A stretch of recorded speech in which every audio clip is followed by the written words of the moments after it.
Hello all, welcome to merit minds. ఈరోజు మనం 4 important articles discuss చేద్దాము. అంతకంటే ముందు నిన్న వీడియోలో లాస్ట్లో చూసిన ఎంసీక్యూ దాని కీ చూద్దాము. ఫస్ట్ క్వశ్చన్ చదవండి. Consider the following statements. Kala Namak rice received a geographical indication tag for the state of Madhya Pradesh. Second, Kumbakonam Vettrilai or betel leaf or paan leaf recently granted geographical indication tag. Choose the correct answer. A, 1 only, B, 2 only, C, both 1 and 2, D, neither 1 nor 2. First చూడండి, Kala Namak rice అనేది GI tag వచ్చింది కానీ from your Uttar Pradesh, not Madhya Pradesh. So first statement ఏంటి? Wrong. Second, Kumbakonam Vettrilai or betel లీఫ్కి రీసెంట్గా GI tag వచ్చింది. So second statement correct. First statement తప్పు, మధ్యప్రదేశ్ కాదు, Uttar Pradesh. Second statement correct. So answer వచ్చేసి మనకి B, 2 only. First topic of the day వచ్చేసి యశోద ఏఐ గురించి. అసలు యశోద ఏఐ అనేది ఉమెన్కి ఏఐ మీద ట్రైనింగ్ ఆర్ ఎంపవర్మెంట్ ప్రోగ్రామ్. ఇది ఏ ఆర్గనైజేషన్ స్టార్ట్ చేసింది, అసలు దీని మెయిన్ ఆబ్జెక్టివ్ ఏంటి అనేది చూద్దాం. So Yashoda AI, your AI సాకి అనేది ప్రోగ్రామ్ పేరు. ఇది ఎక్కడ కండక్ట్ చేశారు అంటే మహాత్మా జ్యోతిబా ఫూలే రోహిల్ఖండ్ యూనివర్సిటీ బరేలీలో స్టార్ట్ చేశారు. దేనికి అంటే ఉమెన్లో ఏఐ మీద అవేర్నెస్ క్రియేట్ చేయడమే the main aim of this program. ఏ ఉమెన్కి అంటే especially women from rural and semi urban areas వాళ్ళకి కొన్ని ఏఐ ఎసెన్షియల్ స్కిల్స్ అనేది వాటి మీద అవేర్నెస్ క్రియేట్ చేయడమే ఈ ప్రోగ్రామ్ యొక్క మెయిన్ ఆబ్జెక్టివ్. ఏ స్కిల్స్ అది? Artificial intelligence. ఏఐ అంటే ఆర్టిఫిషియల్ ఇంటెలిజెన్స్. దాంతోపాటు cyber security and digital safety మీద కూడా ఉమెన్కి అవేర్నెస్ ప్రోగ్రామ్ అనేది క్రియేట్ చేస్తున్నారు. మరి ఇది ఎవరు లాంచ్ చేశారు అంటే national commission for women in collaboration with future shifts lab. Very important. National commission for women తో పాటు ఫ్యూచర్ షిఫ్ట్ ల్యాబ్స్, ఈ రెండు కలిసి లాంచ్ చేసిన ప్రోగ్రామే యువర్ యశోద ఏఐ. మరి ఇది ఎలా యూజ్ అవుతుంది కంట్రీకి అంటే ఉమెన్ని ఎంపవర్ చేసి వాళ్ళని టువర్డ్స్ కాంట్రిబ్యూషన్ ఆఫ్ వికసిత్ భారత్కి చేయడం కోసమే ఈ ప్రోగ్రామ్ని లాంచ్ చేశాము. అంటే to empower women to participate in main stream economy by learning these technological advancements like your AI, cyber security and other technology developments. So this is the major aim of your Yashoda AI. ఇది major గా important అండి. Which commission? National commission for women launch చేసింది along with future shift labs అనేది very important. మరి MCQ solve చేద్దాము. Consider the following statements regarding Yashoda AI Abhiyan.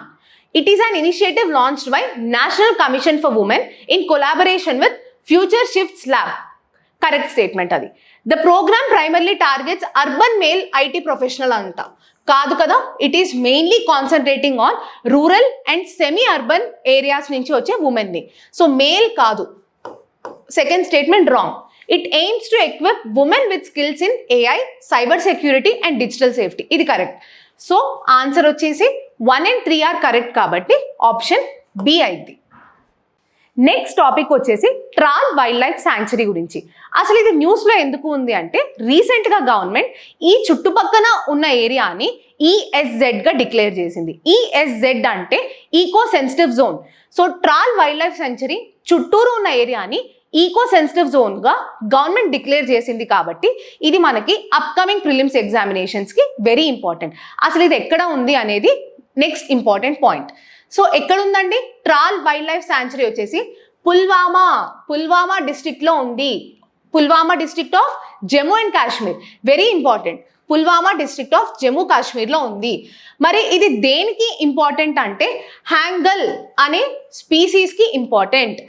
హ్యాంగల్ అనే species ఇక్కడ మేజర్గా లొకేట్ అయి ఉన్నాయి.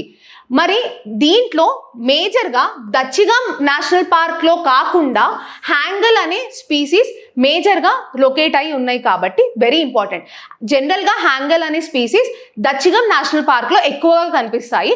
దాంట్లో కాకుండా ఇంకెక్కడ ఎక్కువగా కనిపిస్తాయి అంటే ట్రాల్ వైల్డ్ లైఫ్ శాంక్చురీలో ఎక్కువగా కనిపిస్తాయి.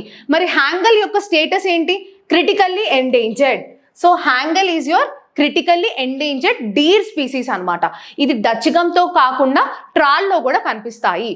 మరి వెజిటేషన్ ఏముంది ట్రాల్ వైల్డ్ లైఫ్ శాంచురీలో అంటే వెజిటేషన్ మేజర్గా Himalayan moist temperate forest and sub alpine forest, ఈ రెండు వెజిటేషన్స్ అనేవి ఎక్కువగా కనిపిస్తాయి. మేజర్గా మీరు గుర్తుపెట్టుకోవాల్సింది హ్యాంగల్ గురించి గుర్తుపెట్టుకోండి. Hangul is a critically endangered species. Dachigam national పార్క్లో కాకుండా ట్రాల్ వైల్డ్ లైఫ్ శాంచురీలో కూడా కనిపిస్తాయి. అండ్ ఇది Pulwama district of Jammu and కాశ్మీర్లో సిచ్యువేట్ అయి ఉంది. సో ఇది వెరీ ఇంపార్టెంట్ అండ్ ప్రిలిమ్స్లో మ్యాప్ బేస్డ్ పాయింట్ క్వశ్చన్స్లో ఇది అడిగే ఛాన్స్ ఉంది. MCQ చూడండి.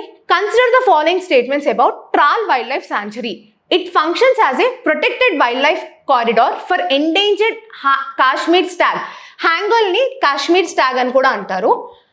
Recently the central government has officially designated an eco sensitive zone around the Tral wildlife sanctuary. Select the correct answer. 1 only, B 2 only, C both 1 and 2, D none. మనం ఇందాక అనుకున్నాము హ్యాంగల్ అనేది critically endangered అని, కానీ ఇక్కడ ఏమి ఇచ్చారు ఎండేంజర్డ్ అని ఇచ్చారు. సో ఫస్ట్ స్టేట్మెంట్ అనేది తప్పు. సెకండ్ చూడండి, recently central government has officially designated eco sensitive zone around the Tral wildlife sanctuary, ఇది కరెక్ట్. సో ఆన్సర్ వచ్చేసరికి B 2 ఓన్లీ. సో ఏదన్నా స్పీసీస్ గురించి మనం చదువుతుంటే దాని IUCN list wildlife protection act కింద ఏ షెడ్యూల్లో ఉంది, సైట్స్ కింద ఏ అపెండిక్స్లో ఉంది అనేది మేజర్గా మీరు నోట్ డౌన్ చేసుకోవాలి. ఏదైనా వైల్డ్ లైఫ్ శాంచురీ గురించి అవుతున్నప్పుడు ఏ స్టేట్లో ఉంది, ఏ డిస్ట్రిక్ట్లో ఉంది, ఆ వైల్డ్ లైఫ్ శాంచురీలో మేజర్గా ఏ యానిమల్ స్పీసీస్ ఉన్నాయి, ఏ ఫానా స్పీసీస్ ఉన్నాయి, ఏ వెజిటేషన్ ఉంది అనేది మేజర్గా నోట్ డౌన్ చేసుకోవాలి. థర్డ్ టాపిక్ వచ్చేసరికి భారత్ నెట్ ప్రాజెక్ట్ గురించి. భారత్ నెట్ ప్రాజెక్ట్ ఎందుకు న్యూస్లో ఉంది అంటే రీసెంట్గా ministry of communications majorly of north eastern region ఒక కమెంట్ చేశారు అబౌట్ భారత్ నెట్. సో అసలు భారత్ నెట్ ప్రాజెక్ట్ అంటే ఏంటి, అది ఏ మినిస్ట్రీ కింద వస్తుంది, దాని ఆబ్జెక్టివ్స్ ఏంటి అనేది చూద్దాం. భారత్ నెట్ ప్రాజెక్ట్ అనేది మెయిన్గా మినిస్ట్రీ ఆఫ్ కమ్యూనికేషన్ కింద వస్తుంది. మరి దీని ఏమేంటి అంటే to provide broadband connectivity to all గ్రామ పంచాయత్స్ ఇన్ ఇండియా. అంటే బ్రాడ్బ్యాండ్ కనెక్టివిటీ అనేది అన్ని గ్రామ పంచాయత్స్కి ప్రొవైడ్ చేయాలి అనేది మేజర్ ఎయిమ్. మరి ఈ స్కీమ్కి ఫండింగ్ ఎక్కడి నుంచి వస్తుంది అంటే ఫ్రమ్ డిజిటల్ భారత్ నిధి. ఈ డిజిటల్ భారత్ నిధినే ఇంతకు ముందు మనం యూనివర్సల్ సర్వీస్ ఆబ్లిగేషన్ ఫండ్ అనేవాళ్ళము. ఈ యూనివర్సల్ ఆబ్లిగేషన్ ఫండ్కి ఎక్కడి నుంచి మనీ వస్తున్నాయి అంటే టెలికాం సర్వీస్ ప్రొవైడర్స్ కొంచెం మనీ అనేది universal service obligation fund are ఇప్పుడు డిజిటల్ భారత్ నిధికి ట్రాన్స్ఫర్ చేస్తారు. ఆ ట్రాన్స్ఫర్ చేసిన మనీతో భారత్ నెట్ అనే ప్రాజెక్ట్ని మనం రన్ చేస్తున్నాము. సో దీనికి ఫండింగ్ ఫ్రమ్ డిజిటల్ భారత్ నిధి వస్తుంది. డిజిటల్ భారత్ నిధి అంటే కొత్తదేం కాదండి, అది ఇంతకు ముందు ఉన్న universal service obligation funday. So this is the funding mechanism of your Bharat net. మరి ఈ ప్రాజెక్ట్ని ఎవరు ఎగ్జిక్యూట్ చేస్తున్నారు అంటే ఒక స్పెషల్ పర్పస్ వెహికల్ అనేది క్రియేట్ చేశారు. అది ఏంటి అంటే that is your Bharat broadband network limited. ఈ BBNL అనేది భారత్ నెట్ ప్రాజెక్ట్ని రన్ చేస్తుంది. ఫండింగ్ ఎక్కడి నుంచి వస్తుంది, డిజిటల్ భారత్ నిధి నుంచి వస్తుంది. మరి ఏ మినిస్ట్రీ కింద ఉంది అంటే మినిస్ట్రీ ఆఫ్ కమ్యూనికేషన్ కింద ఉంది. So this is the major important points of your Bharat net. మరి భారత్ నెట్తో పాటు ఇంకేమి డిజిటల్ ఎంపవర్మెంట్ స్కీమ్స్ ఉన్నాయి ఇండియాలో అనేది ఇంపార్టెంట్. ఫస్ట్ స్కీమ్ వచ్చేసరికి ప్రధాన్ మంత్రి గ్రామీణ్ డిజిటల్ సాక్షరతా అభియాన్. ఇది ఏం చేస్తుంది అంటే digital literacy among house holds అనేది ఇంప్రూవ్ చేయడానికి ఇంట్రడ్యూస్ చేసిన స్కీమ్. డిజిటల్ లిటరసీని ఇంప్రూవ్ చేయాలి అనే స్కీమ్. సెకండ్ వచ్చేసరికి నేషనల్ బ్రాడ్బ్యాండ్ మిషన్. ఇది ఎప్పుడు లాంచ్ చేశారు అంటే NBM 2.0 is launched in 2025. Very important. ఈ ఇయర్ జనవరిలో NBM 2.0 అనేది లాంచ్ చేశారు. ఇది ఎందుకు లాంచ్ చేశారు అంటే టు యాక్సెలరేట్ డిజిటల్ ఇన్ఫ్రాస్ట్రక్చర్. అంటే డిజిటల్ ఇన్ఫ్రాస్ట్రక్చర్ అనేది కంట్రీలో పెంచాలి అనే program is your national broadband mission. ఇది 2.0 జనవరి 2025లో లాంచ్ అయింది.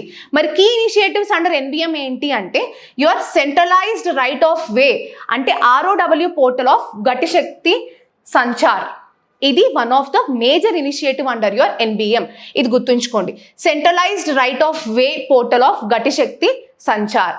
ఇంకొక ఇనిషియేటివ్ వచ్చేసరికి CSC governance services India limited. అంటే ఏంటి? ఇది ఎవరు సెటప్ చేశారు? First ministry of electronics and IT.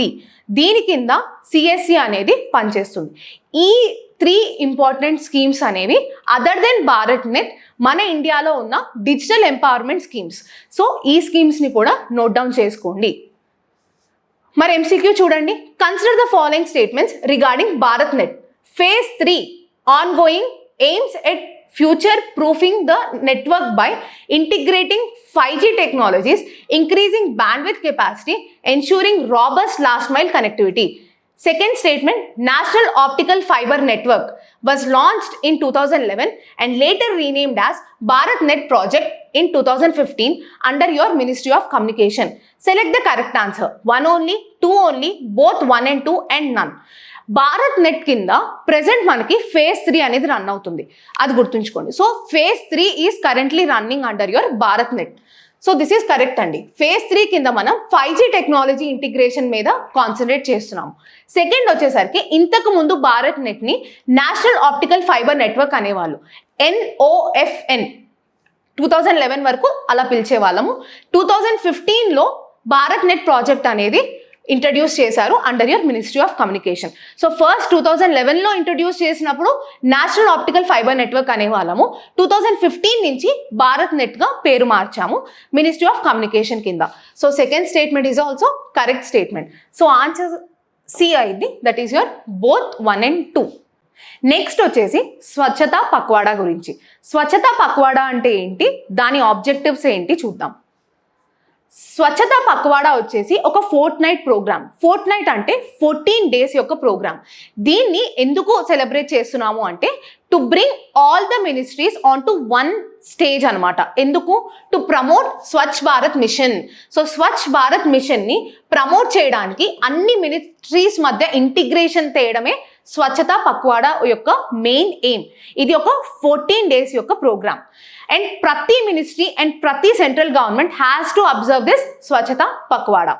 మరి మినిస్ట్రీస్ అబ్జర్వింగ్ స్వచ్ఛతా పక్వాడాని ఎలా మానిటర్ చేస్తున్నాము అంటే using online monitoring system of Swachhata సమీక్ష.